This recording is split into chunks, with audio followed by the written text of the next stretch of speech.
قبل ما ابدا الفيلم حابب اقول لك النهارده السهره مش عاديه يا صديقي، لان ده الجزء الثاني من التنانين. لو ما كنتش شفت الجزء اللي فات هسيب لك الرابط في صندوق الوصف وفي اول كمين، ولكن صدقني اللي فات كان مجرد تسخين، واللي جاي متعه للعين، حاله من الدراما والاثاره والاكشن والتشويق. لا تصبر في البدايه العاديه علشان تستمتع بالنهايه الخرافيه. والان اربط الاحزمه واستعد للفيلم.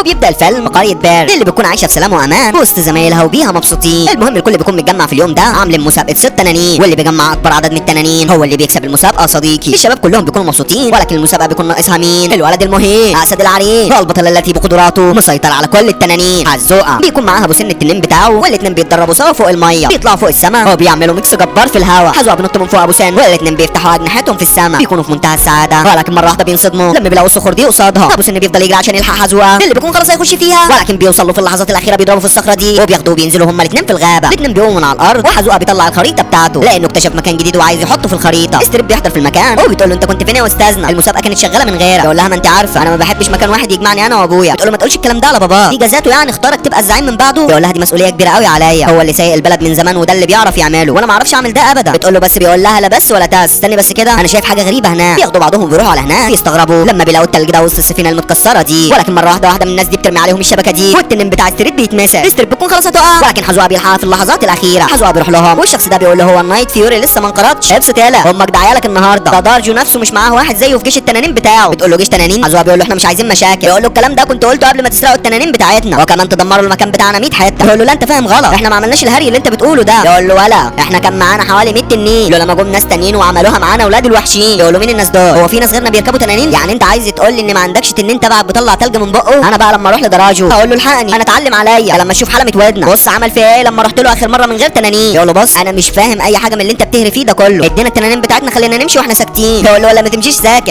على مفخلك يركبوا منك ليه؟ ابو سن بيهجم عليهم وستريب بتفك التنين وبياخدوا بعضهم وبيجروا من المكان. بيرجعوا على القريه وحزوقه بيروح لبابا يقول له انا عايزك في موضوع يابا. يقول له مش شايفني شغال يا ابني ولا ايه؟ يقول له معلش الموضوع ده اهم من الشغل، احنا في ارض اكتشفناها بالصدفه. يقول له ارض ايه؟ انتوا لقيتوا تنانين جديده ولا ايه؟ يقول له يا عم دول ناس اولاد هيرما كانوا عايزين يثبتونا اصلا، مش دي المشكله، المشكله ان هم فاكرين ان احنا اللي دمرنا اماكنهم. يقول له طب ووصلت لايه معاهم؟ يقول له ولا الحاجه، دول بيعملوا جيش تنانين يابا، وتقريبا الرئيس بتاعهم اسمه دراجو فاس. يقول له دراجو؟ يقول له يابا اسمه دراجو، وانت تعرفه؟ يسكت وبياخدها جري لتحت. يقول له الكل يجمع تنانين ويحبسها واقفلوا البوابات بسرعه. حزوقه بيقول له انا مش فاهم حاجه ايه اللي حصل. يقول له دراجو ده وحش عنيف ما يعرفش الرحمه يا ابني، ولو فعلا بيجمع جيش تنانين يبقى ربك يسترها علينا. يقول له طب استنى يابا فهمني، لو دراجو ده ناوي على حرب معانا ممكن نروح نتكلم معاه ونمنع الحرب دي. يقول له انسى الكلام ده لا بيتفاهم ولا بيتكلم مع حد اصلا، لازم نستعد لهجومه. يقول له ليه يابا حرب؟ ما احنا ممكن نغير رايه. يقول له اسمع يا ابني انت لسه صغير، يقول زي العجول حلال فيها الذبح. هو بيسيبه ويمشي. حزوقه الكلام ما بيخشش دماغه، هو بياخد ابو سن وبيمشوا من المكان. ستريب بتاخدها جري وراه، والاتنين بيروحوا على السفينه تاني. هرب بيقول له جيت برجلك لحد موتك. يقول له ده بس يا زماله النهارده احلى يوم في عمرك، احنا مستسلمين لك اهو يا عم. عرفك يا ابو سن وانا والبنت دي احسن اتنين يركبوا تنانين في العالم كله، علشان كده الزعيم بتاعكم هيفرح قوي بينا. بينزل وبيقفل الزنزانه على نفسه، والواد بيقول له يا ترى ايه اللعبه اللي انت عايز تلعبها علينا يالا؟ بيقول له ولا لعبه ولا حاجه، سلمنا انت بس الزعيمه ومالكش دعوه باي حاجه. ستويك بيحضر في المكان بيقول لابنه انت هتيجي معايا حالا. بيقول له لا انا مش هاجي لاني عايز اوقف الحرب دي. يقول له يا ابني افهم، ده راجل دماغه تخينه هيعمل الحرب دي محدش هيعرف يوقفه، انا بقى هريحك واقنعك. من كام سنه كنا عاملين اجتماع علشان نشوف حل الموضوع التنانين ده، وفي وسط الاجتماع دخل الشخص ده وكان من ارض غريبه، كان شكله غريب وتحسه كده شبه المتسولين. قال لنا انا دراجو زعيم قبيله وقضيت حياتي كلها اخلص الناس من قرف التنانين، وانا الوحيد اللي في العالم قدر يسيطر على التنانين دي، وهخلصكم من اي تنانين انتوا تشاوروا لي عليها، ولكن ليا شر اكون واحد منكم. الكل بيفضل يضحك عليه، والشباب لما بيسمعوا القصه بيضحكوا. يقول لهم كلنا عملنا زيكم كده بالظبط، ولكن اللي محدش كان عامل حسابه صديقي ان ابن الهرمه بيدخل عليهم التنانين دي من فوق، بيولع في المكان باللي فيه. وسويك بيقول لهم ده اللي حصل وانا الوحيد اللي طلعت عايش من المكان، علشان كده يا ابني ما ينفعش تروح له. يقول له برده ما اقتنعتش يابا، اكيد في طريقه بيها هقدر اغير اللي في دماغه. هو بيسيبه ويمشي، بيفضل ماشي فوق السحاب، ولكن مره واحده بيلاقي الشخص ده بيجري جنبه بتنين. الشخص ده بيكون محترف في ركوب التنانين، وحزوقه بيكون في منتهى الصدمه من اللي شايفه. الشخص ده بيقف قصاده بالتنين، ومره واحده التنين ده بيخطف ابو سنه بيوقعه في الميه علشان مش بيعرف يطير من غيره. ولو عايز تعرف السبب خش شوف الجزء الاول يا صديقي. المهم بيحاول يطلع من الميه ما بيعرفش. التنانين دي بتحضر في المكان وبياخدوه تحت الميه، وحزوقه بيكون طاير والشخص ده بياخده بالتنين بتاعه جوه المكان ده. يقول لهم انا لازم اروح لابو سن ما بيعرفش يطير من غيري. الشخص ده بيفضل باصص عليه من بعيد، وحزوقه بيكون خلاص هيسيطر على التنين ده، ولكن الشخص ده بيظهر له بيقول له هو انت اللي سرقت التنانين دي؟ انت دراجو انت فاهمني طيب ولا ايه؟ بيضرب العصايه دي في الارض، بيجيبوا له ابو سنه وبيرموه قصاده، بيروح يطمن عليه بيلاقيه لسه عايش يا صديقي. الشخص ده بيقرب منهم وفي ثانيه بيكون مسيطر على ابو سن، بيقرب من حزوقه هو بيكون في منتهى الصدمه لما بيشوف الجرح ده في وشه. بيقول له حزوقه معقول؟ بيقلع القناع بتكون بنت يا صديقي. بتقول له معقول؟ انا ما كنتش متخيله اني ممكن اشوفك بعد السنين دي كلها. يقول لها هو انا اعرف حضرتك؟ بتقول له لا انت وقتها كنت يا دوب بترضع، ولكن عمر الام ما بتنسى ضناها يا ابني. بيكون في منتهى الصدمه وبتقول له اهدى تعالى ورايا. الوقت ده باباه بيكون بيدور عليه هو وعمه، بيلاقوا القناع بتاعه في الميه، بيشمموا التنين. هو بيقول له وصلنا ليه بسرعه. في الوقت ده حزوقه بيكون ماشي ورا امه لحد ما بيوصلوا المكان ده اللي بيكون مليان تنانين. وصديقي بيقول لها انت بقالك 20 سنه في الوضع ده هنا، انت اللي انقذتيهم كلهم. بتقول له بالظبط. ويا ترى بقى باباك مبسوط بالتنين بتاعك ده؟ بيقول لها هو في الاول كان رافض بس بعدين غير رايه، مش هو بس، هو وكل اهل القريه. بتقول له على فكره انا حاولت اقابلك اقنعه ما عرفتش، وفي يوم من الايام كانت الحرب شغاله بين التنانين والقريه. ستويك بيكون خلاص هيقتل التنين ده، ولكن مراته بتقول له حرام عليه، بيسيبها ويمشي. بتبص بتلاقي في تنين داخل اوضه حزوقه، بتدخل عليها علشان تقتله ولكن بتنصدم لما بتلاقي التنين بيلعب مع ابنها. صديقي التنين بيفضل باصص لها ولكن فجاه جوزها بيضربه وبيقلب المكان، بيروح ياخد ابنه، بيلاقي التنين اخد مراته وهرب. ومن بعدها يا ابني انا هنا وحيده عايشه وسط التنانين دول وبس، تعالى كده اوريك حاجه. بيبص على تنين الالفا ده بقى كبير التنانين. يا صديقي الكل هنا تحت سيطرته، عنده قدره انه يجمد اي حاجه، ولكن الحاجه الوحيده اللي ما يقدرش يتحكم فيها هي التنانين الصغيره. بتقول له طبعا انت جعان صح؟ بيقول لها قوي. بتقول له تعالى ورايا. في الوقت ده الشباب بيكونوا بيدوروا على حزوقه. استرب بتقول له بعدين هنفضل حاطين ايدينا على خدنا كده، لو انتوا هتسكتوا انا مش هسكت. بتروح على السفينه القراش وبتخطفوا منها. تقول له ها هتقول لنا على مكان دراجه يلا ولا ارميك من هنا؟ بيقول لها لا انا ما بتهددش ترميه. فبيقول لها خلاص هعرفك المكان. بتاخده وبتمشي. هو بيوصلوا عند مكان دراجو، بيفضلوا مراقبينه من بعيد، بيكون معاه اسطول سفن بالجيش بتاعه. وفعلا يا صديقي رجاله دراجو بتهجم عليهم وبينيموا التنانين بتاعتهم، بيثبتوهم وبياخدوهم لدراجو. ترب بتقول له انت بقى اللي اسمك دراجو، احنا ما بيهمناش اي مخلوق على الارض، وبالنسبه للدوشه اللي انت عاملها دي الرجاله هيعرفوا مكانك وهيجوا يحطوا عليه. ترب بيقول له سيبك منها زعيم، مطرطشه خالص. قول له انا مطرطشه، خدها نصيحه مني ليه، حزوقه هيجيبك وهيهد المكان فوق دماغك، واكيد انت عارف ان هو احسن واحد يتحكم في التنانين في العالم. بيقول لها على نفسه حلوه، انا الوحيد اللي يقدر في الكوكب ده كله يتحكم في التنانين. بتقول له نصيحه مني ليك سيبنا نمشي، تنين النايت فيوري هيجي يدمر لك مكانك ده بالكامل. يمسك ايديه وبيقول له كله منك انت يا ابن الهرمه، انا عشت عمري كله محدش يعرف مكاني، ودلوقتي القريه كلها عارفه طريقي. يا رجاله الكل يسمعني كويس، استعدوا للحرب الجايه علشان هنهجم على قريه بريك وهناخد كل التنانين اللي فيها، واهم تنين فيهم تنين الالفا، لو ما عرفناش ناخده هنخلص عليه. الرجاله بيكون خلاص هيقتلوهم ولكن تنين ستريب بيكون حاميهم، وهوب بياخد واحده بيترمي على الارض. هرب بيكون في منتهى الصدمه لما بيلاقي التنين حماه منهم. الوقت ده حزوقه بيقول لابو سن يا اسطى جهز نفسك لاننا لازم نلاقي دراجو ونتفاهم معاه، ولكن مره واحده حد بيكتم بقه، بيكون ده باباها صديقي. حزوقه بيقول له انت وصلت لي ازاي؟ يبص عليها هو بيكون في منتهى الصدمه لما بيلاقيها مراته فالكه. يا صديقي السيف بيقع من ايديه والدموع بتنزل من عينيه، بتقول له انا عارفه كل اللي انت عايز تقوله، نفسك تعرف انا ازاي عملت كده وازاي كل السنين دي عايشه بعيد عنك وكمان بعيد عن ابننا الوحيد، بس انا ما كنتش اعرف انك هتتغير يا ستوي، وحتى لو تخيلت ان انت تتغير عمري ما تخيلت ان القريه كلها تتغير. طول عمركم دماغكم قافل، ولكن سبحان الله ابني الوحيد اللي عرف يعمل اللي انا ما عرفتش اعمله. ستوي بيقرب منها وبيحط ايديها على خدها، بيقول لها انت لسه زي ما انت زي القمر في عيني، بتكون في منتهى الاستر فيكو والدموع بتنزل من عينيها. بياخدها في حضنه ولكن ما يعرفش ان دراجو هيكسر عظمه. بيكون في طريقه للمكان اللي فيه تنين الالفا. الوقت ده حزوقه بيكون مع باباه ومامته بيعملوا الغداء وبيقضوا اجمل لحظاتهم سوا. حزوقه ما بيكونش مصدق ان عيلته اتجمعت تاني بعد السنين دي كلها، والكل بيكون في منتهى السعاده، ولكن كالعاده يا ساده مفيش فرحه بتيجي ساده، لازم المخرج يخترع لنا خرابه. بيلاقوا التنانين دي كلها بتطير ومره واحده واحد فيهم بيهجم على عيش التنانين. بيكون ده مين؟ ابن الهرمه دراجو مع كل الجيش بتاعه. الحرب بتكون شغاله ودراجو بيقول لرجالته افتحوا فخ التنانين، غلبانين ما يعرفوش ان الرجاله مستنيين، بكل حرفيه بيهربوا من الفخ اللي كان حاططهم فيه وبيخشوا على اولاد الهرمه اللي جايين مع معاليه.